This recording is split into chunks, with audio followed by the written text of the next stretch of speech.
Hello everyone, my name is Stephen Redmond and welcome to another episode of Pastor's Library. This is the channel where we talk about everything to do with theology books, perhaps books on a reading list for a seminary course, for a bachelor's or master's degree in theology or biblical studies, or perhaps just books that have piqued your interest on someone else's bookshelf. Today we're going to talk about a particular author. And if you like what we have to say today, please leave us a thumbs up on YouTube. Please subscribe and click on the bell, and that will mean you will know whenever we launch another episode. And if you have any comments to make, please leave them below. I do try to get back to everybody eventually. So, today I want us to talk about a man who died on my birthday this year. Jürgen Moltmann was a profound German theologian who has had a huge impact on our last century. And whereas a lot of his stuff now is out of the realms of quotability for your last 30-year rule, it is still of such a huge impact that you may well get away with it. Jürgen Moltmann I first discovered by reading a book by Richard Bauckham, the eminent British theologian. And I went on to, from his bibliography, find out what he was referring to, and I bought the book and read it. And we'll get to that book in a moment. But perhaps Moltmann is such a huge subject in himself. Maybe we ought to just look at a few books that would help us with him before we get on to his book, so to speak. So this book, Jürgen Moltmann in plain English, is by a guy called Stephen Morrison, who I don't think is particularly a theologian, but is perhaps a bit more of a novelist, an American writer, a literary critic.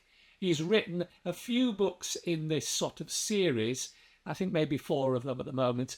And I picked this up because I thought, this may be helpful. I think what he does in this book is he tries to, in a simple way, point out to you what you may be taking on by engaging with Moltmann. He talks about some key words that are very, very repetitive in his theology that come up time and time again.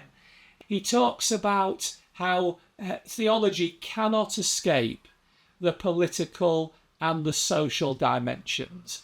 Something which perhaps many of us over the years would have liked it to, but the reality is Moltmann has drawn the church back into recognising this.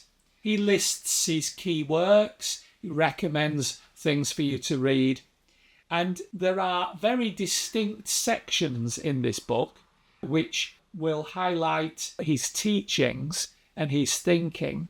And those are often highlighted in sidebars in this book. Some of the sidebar titles are things like ecumenism, peace with God, economic inequality, political religion, the death penalty and torture. That was an interesting read. The sacraments, tritheism, evolution, ecological responsibility, non-violence, gun violence, and there are others. But if you go through these, you will find under each of those headings a sort of a summary of what he has written and what he has said and what he would seem to believe. I think that it's a good starter, but probably not as helpful as the following 2 books, which are quite remarkable.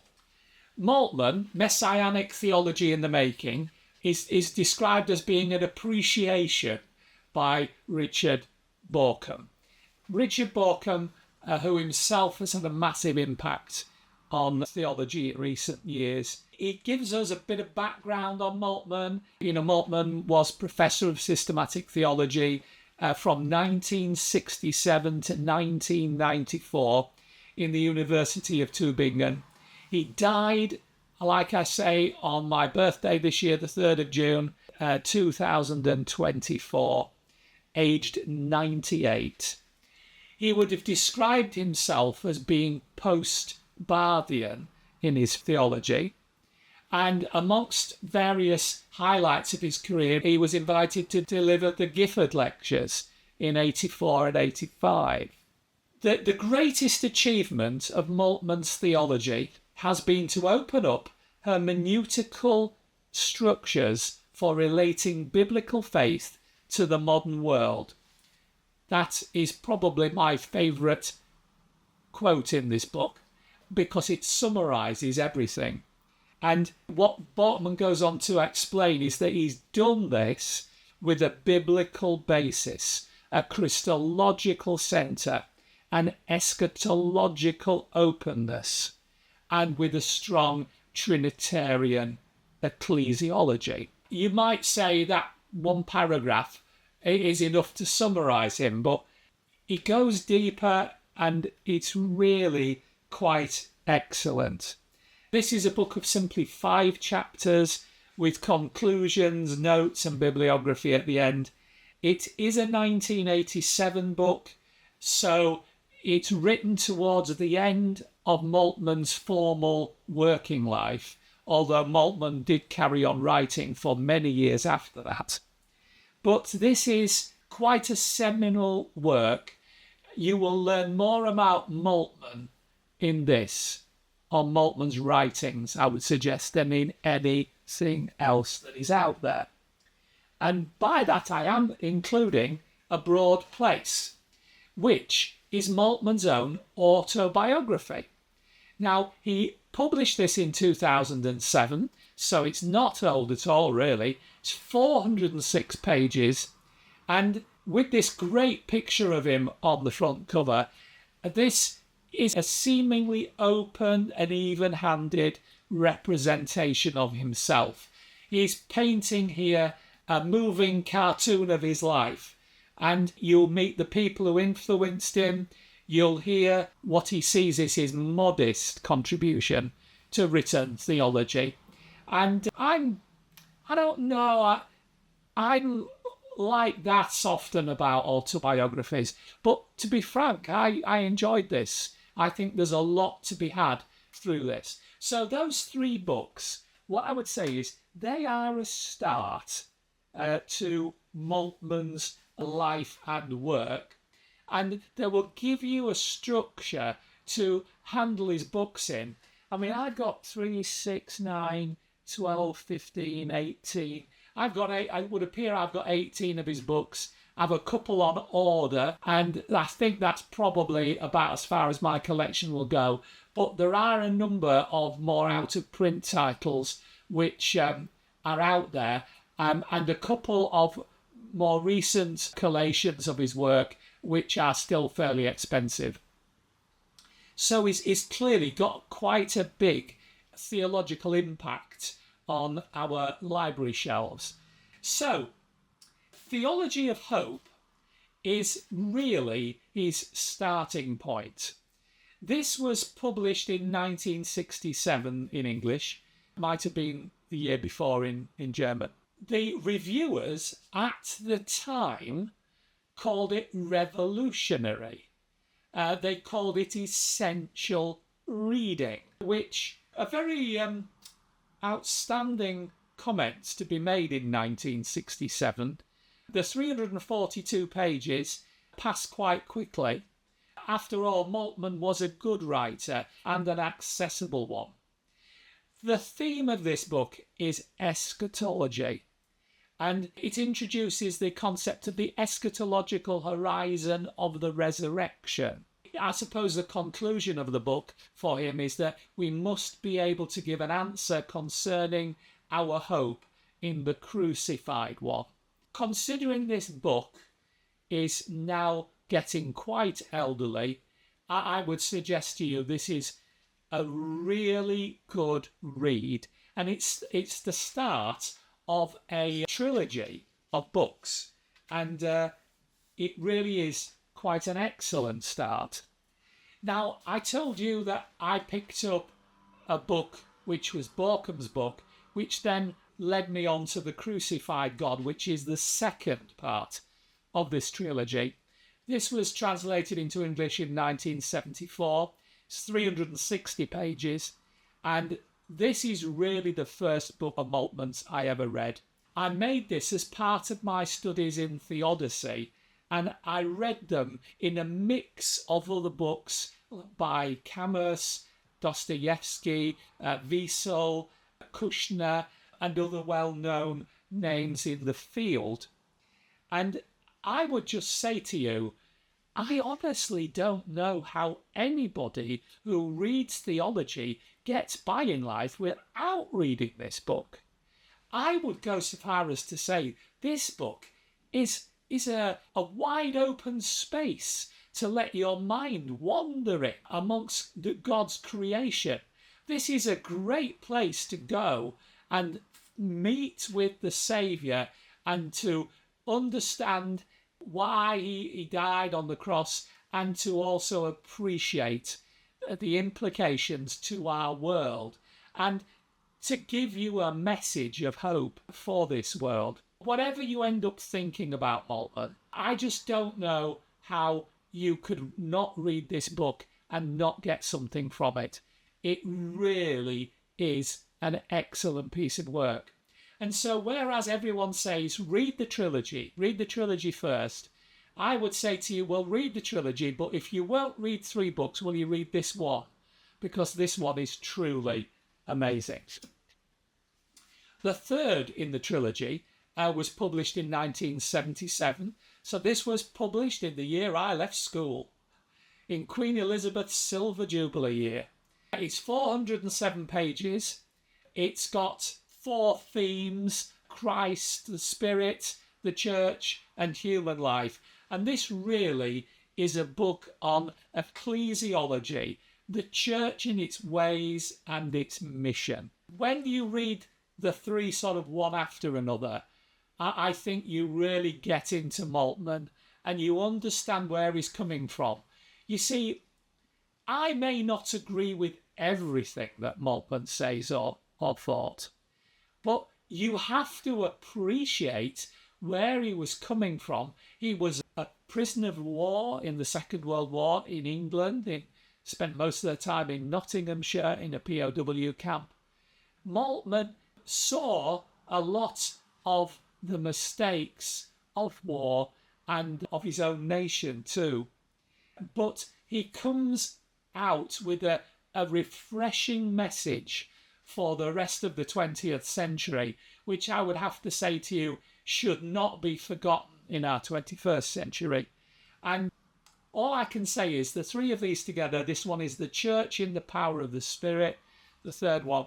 Those 3 books together are absolutely brilliant. Now, the majority, well, there are now, I think, 7 books in which he calls his contribution to systematic theology.